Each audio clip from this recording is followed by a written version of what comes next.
Welcome everybody to How Fast Will It Go, and today we're dealing with the 1995 BMW 850CSi. Now this has 1,437 horsepower, 1,050 pounds-feet of torque from a newly installed 6.6 litre twin turbocharged V12 engine.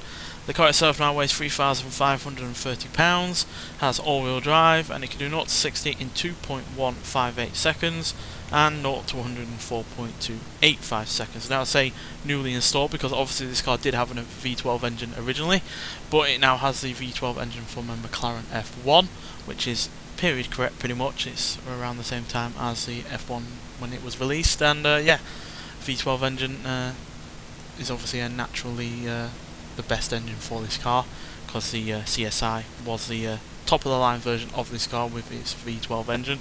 So yeah, but obviously it's got infinitely way more power than it had originally, more than 1,000 horsepower extra, more than twice the torque, and yeah, the engine is also larger with turbos on it. So yeah, I'm going to expect a pretty quick top speed from this, but obviously how quick we'll have to see. So let's get out there and take a look. Sounds a lot louder than it did in the original car. And I say that as in, it sounds a lot louder than the original the car's V12 engine, which certainly wasn't this high revving either. So a bit of understeer there.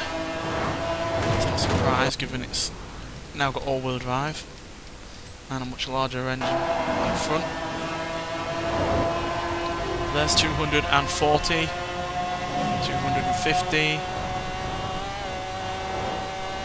265, 270, so we're quicker than the Singer was in the previous episode, but I dare say we've got worse handling than that car did, and that wasn't exactly a perfect car in terms of handling either. We've got 271 there, just about. To see on the other side of the motorway really, if we can get any more, because we've pretty much run out of usable road in terms of how fast you can go.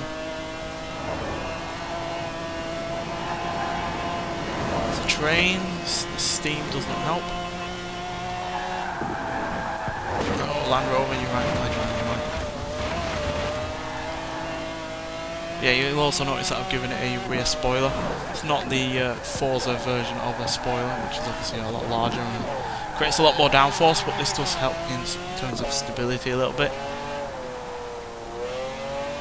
No idea if it has any effect on the top speed, but it does help in terms of stability, in terms of handling, and yeah, it does actually look quite cool, to be honest. I mean, I'm surprised that the car never came with a spoiler originally, even a slight boot-lit one. It does look a little bit absent on the rear of this car when it's in stock form.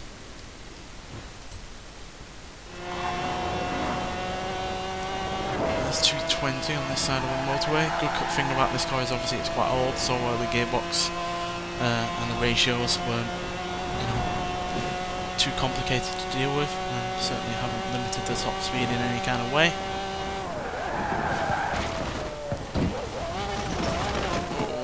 Big off there.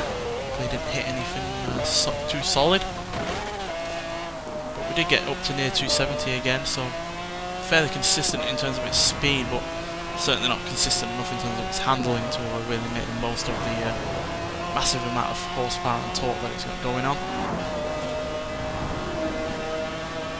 It's not going to struggle at all to gain speed up this gradient here.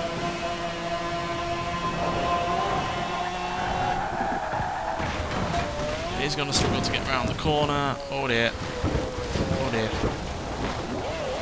We seem to have massively crashed. Yeah, it looks like 271 is all we're going to be getting out of this car today, which is still good, no doubt about that, but given the amount of power that it's got and its age, which like I said usually favours cars in terms of top speed, not necessarily handling, would have liked more out of it, but it's still really, really quick, especially for a car that, you know, wouldn't have even been able to get close to 200 mile an hour in its stock form. So yeah, 271 mile an hour means we're quicker than a Honda NSX-R GT, a Mercedes-AMG GT 4-door coupe, a Lamborghini Aventador J, Ferrari F40 Competizione, the Lexus ISF were as quick as a Toyota Sprinter Treno GT8 Apex, a Lamborghini Centenario, Hot Wheels Twin Mill, a Shelby Monaco King Cobra, Koenigsegg CCX, a McLaren Speedtail, and we're slightly behind a Lamborghini Aventador from 2016, the Ford Custom Double Down, the Ferrari 812 Superfast, Ferrari F12 TDF, and a brace of Koenigsegg's, the Agera and the CC8S, as well as a Porsche 959. But we are quicker than the Singer from the previous episode, which had less horsepower than this, but also significantly weighed less, and yeah, was actually quicker in terms of acceleration and also slightly better in terms of handling. But yeah, again, this is like a bit of a glass cannon. It's able to get up to that kind of speed that it did today, but then not much else, because yeah, it does really struggle with the corners, and obviously we were going really quick, but I imagine even at 200 mile an hour this car will still struggle to get around the same corners. So yeah, not great in terms of handling, but ballistic in terms of its top speed, and yeah, really rather good at getting to that top speed as well. And to be honest, it's not all that far off the McLaren F1 and the F1 GT that it shares the engine with, to be honest, because the standard McLaren F1 managed 281 mile an hour, so we're only 10 mile an hour off that, and the GT managed 275 miles an hour, so we're only 4 mile an hour off that, which is obviously a decent margin, but you have to remember that they're mid-engine, lightweight hypercars. This is, you know, a luxury coupe that was meant for decent rate of speed and acceleration back in its day, but was certainly more of a cruiser than anything else, and yeah, it's come within a decent distance of those two cars. But nonetheless, thanks for watching, and I'll see you in the next one. Bye.